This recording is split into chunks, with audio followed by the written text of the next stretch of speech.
Front curtain synchronisation এবং রিয়ার curtain synchronisation সম্পর্কে আমরা এতক্ষণ থিওরিটিক্যালি দেখেছি এবং কিছুটা ক্যামেরার সেটিংস কি করতে হয় না হয় সেটা দেখেছি।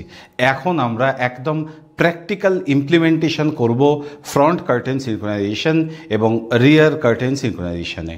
আর এই সেকশানে আমাদের সঙ্গে থাকবে আমাদের ছোট্ট মেয়ে শ্রীলেখা আইচ। শ্রীলেখা খুব ভালো নৃত্যশিল্পী এবং এই মুহূর্তে ও কোন ক্লাসে পড়ো? ক্লাস 8-এ পড়ছে। আর সেই সঙ্গে জেঠুর ডাকে সাড়া দিয়ে ও আজকে এসছে আমাদের সঙ্গে এই সেশনটাতে অ্যাকম্প্যানি করার জন্য। রিয়ার কার্টেন সিনক্রোনাইজেশনের ক্ষেত্রে শাটার স্পিডটা স্লো রাখাই বাঞ্ছনীয়। তার কারণ যে এফেক্টটা আমরা দিতে চাইছি সেই এফেক্টটা সঠিকভাবে যদি পেতে হয় তাহলে শাটার স্পিডটাকে স্লো করতে হবে। তো সেই জন্যে আমরা এখন হাতে কলমে করে দেখব। সবার প্রথমে আমরা ফ্রন্ট কার্টেন সিনক্রোনাইজেশনে ছবিতে কি এফেক্ট হচ্ছে সেটা দেখব এবং তারপরে আমরা রিয়ার কার্টেন সিনক্রোনাইজেশনের এফেক্টটাও বোঝার চেষ্টা করব। এখানে শ্রীলেখার মুভমেন্ট হবে আমার বাঁদিক থেকে ডান দিকে, প্রতিবারই একই মুভমেন্ট হবে এবং এই মুভমেন্টে যখন আমরা ফ্রন্ট কার্টেন বা রিয়ার কার্টেন দিচ্ছি সিনক্রোনাইজেশন কি এফেক্ট হয় সেটা আমাদের দেখতে হবে। এবং এই ধরনের বিশেষ করে রিয়ার কার্টেন সিনক্রোনাইজেশনের ক্ষেত্রেও অন্ধকার হওয়াটা খুব জরুরি। তার কারণ অন্ধকার যদি না হয় তাহলে ওই এফেক্টটা আমরা পাবো না।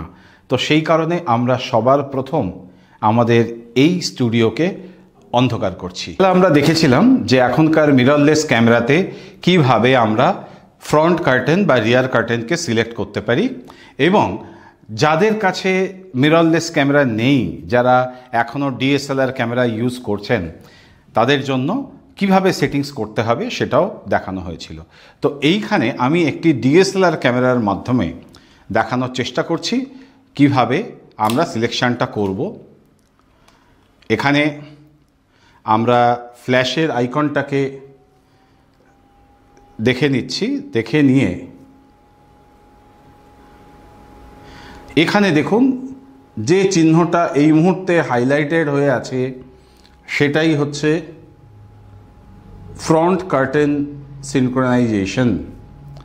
তো আমরা এবার শ্রীলেখাকে বলবো একটা নাচের পোজে এগিয়ে আসতে। এই মুহূর্তে আমরা শাটার স্পিড রেখেছি 3 সেকেন্ড, অ্যাপারচার রেখেছি 11, আইএসও আছে 500। 1 2 3। হ্যাঁ, এখানে আমরা দেখতে পাচ্ছি যে ওর যেদিকে লুক ট্রেলটা কিন্তু ওই দিকে তৈরি হয়েছে। এইবারে আমরা দেখব যে যদি আমরা রিয়ার কার্টেন সিনক্রোনাইজেশন ইউজ করতাম তাহলে আমরা কি এফেক্ট পেতাম।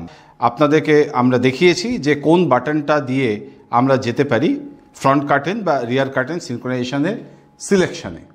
তো সেখান থেকে গিয়ে আমরা এবারে রিয়ার কার্টেন সিনক্রোনাইজেশনকে আমরা সিলেক্ট করলাম এবং ছবিটাকে আমরা আবার তুলছি। রেডি? 1 2 3। এখানে দেখুন ট্রেলটা কিন্তু তৈরি হয়েছে পিছন দিকে। শ্রীলেখাকে অসংখ্য ধন্যবাদ। আমাদের মেয়ে আমাদেরকে এই ভিডিওটা করতে হেল্প করলো। আমরা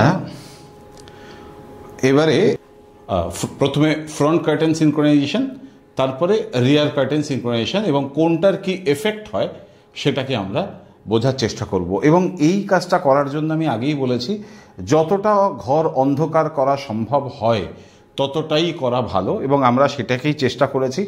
জাস্ট ছোট্ট একটা অ্যাভেলেবল লাইট রেখেছি আমাদের অবজেক্টটার উপরে, যার ছবি আমরা তুলছি তার উপরে রাখার জন্য।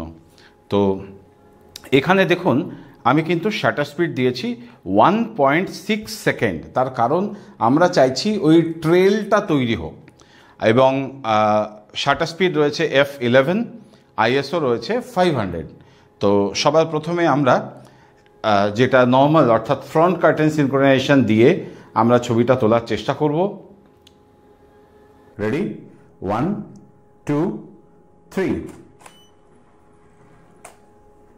এইখানে দেখুন ছবির অর্থাৎ গাড়িটার স্টার্টিংয়ে যেহেতু ফ্ল্যাশটা এক্সপোজ হয়েছে, ফ্ল্যাশটা যেহেতু কাজ করেছে, সেই জন্য সামনে একটা ট্রেল তৈরি হয়েছে।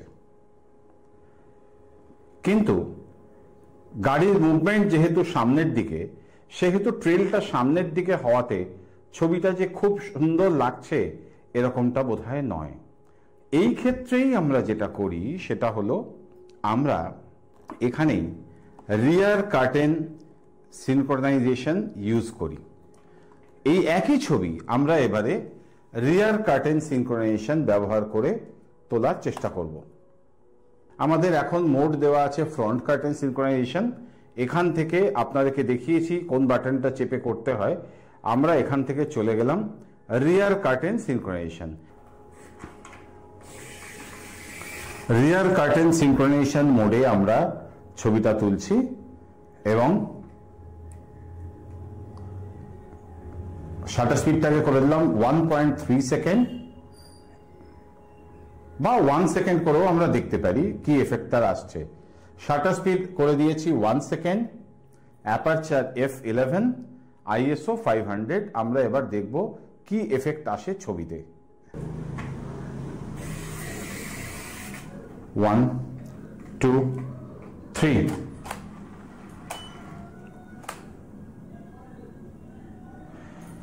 হ্যাঁ, আসলে এই প্রসেসটাই হচ্ছে ট্রায়াল অ্যান্ড এরারের। কিন্তু এবারে দেখুন আমরা একদম পিছনে পারফেক্ট ট্রেল পেয়েছি এবং গাড়িটাকেও পারফেক্ট পেয়েছি। আর রিয়ার কার্টেন সিনক্রোনাইজেশন হওয়ার কারণে সেকেন্ড কার্টেনটা পড়ার ঠিক আগের মুহূর্তে ফ্ল্যাশটা হয়েছে এবং আমরা ডিজায়ার্ড এফেক্ট পেয়েছি। এই ধরনের এফেক্ট আমরা একটু অন্যভাবেও পাওয়ার চেষ্টা করতে পারি। সেটা কিরকম? যেখানে আমাদের এই সাবজেক্টকে আমরা সেম রাখলাম, এবারে আমরা আমাদের সাবজেক্টকে মুভ করাবো না, আমরা এবার আমাদের ক্যামেরাকে মুভ করাচ্ছি, করে দেখছি তার কি এফেক্ট হতে পারে। শাটার স্পিডটাকে করে দিলাম 2 সেকেন্ড, বাড়িয়ে দিয়েছি শাটার স্পিড এবং ছবিটাকে আমি আবার তুলছি।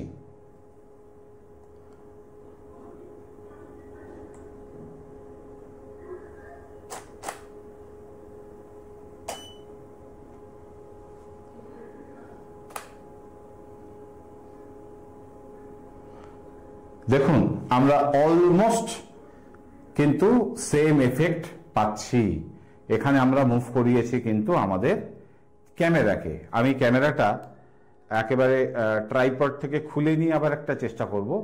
তার আগে আমরা এই ছবিটাকে আরেকবার তোলার চেষ্টা করি।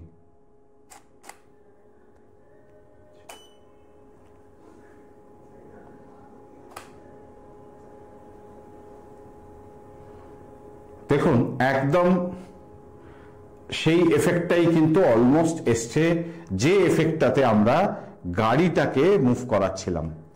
আমি ট্রাইপড থেকে খুলে নিলাম ক্যামেরা, ট্রাইপড থেকে ক্যামেরা খুলে নিয়েছি, আপনারা বুঝতেই পারছেন।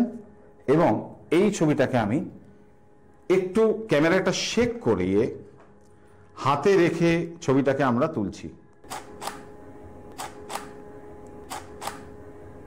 এবারে ভাবুন কোন একটি নাচের অনুষ্ঠানে আপনি ছবি তুলছেন। সেই নাচের বিভিন্ন পশ্চারকে আমরা একটু ক্রিয়েটিভলি কিছু ভাবতে পারি কিনা সেটা দেখা যাক। ধরুন এই হচ্ছে আমার সাবজেক্ট, রাইট? এবার এখানে আমি ছবিটাকে তোলার চেষ্টা করছি। সে একইভাবে প্রথমে আমি একটা নর্মালি তুলছি, বাঁ দিক থেকে ডান দিকে মুভ করিয়ে।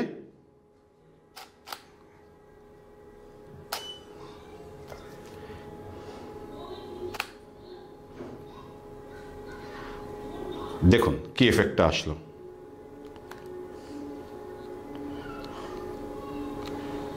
বুঝতেই পারছেন এখানে কিন্তু আমার সাবজেক্ট মুভ করেনি, আমি ক্যামেরাকে মুভ করিয়েছি। আমি আবার একটা তুলছি।